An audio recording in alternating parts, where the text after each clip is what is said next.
വടക്കൻ കേരളത്തിൽ മഴ ശക്തമാകുമെന്ന് ശേഖർ കുര്യാക്കോസ്. തെക്കൻ കേരളത്തിലും മധ്യ കേരളത്തിലും മഴ ശക്തി കുറയുമെന്ന് പ്രതീക്ഷിക്കുന്നതായും ദുരന്ത നിവാരണ അതോറിറ്റി സെക്രട്ടറി പറഞ്ഞു.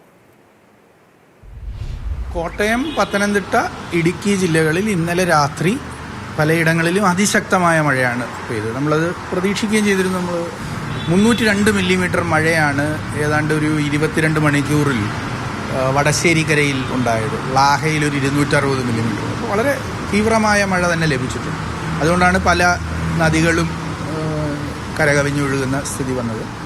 ഉരുൾപൊട്ടലിൻ്റെ ഭീഷണി ഉണ്ടോ എന്ന് ചോദിച്ചാൽ മഴയുടെ തീവ്രത അനുസരിച്ചിരിക്കും.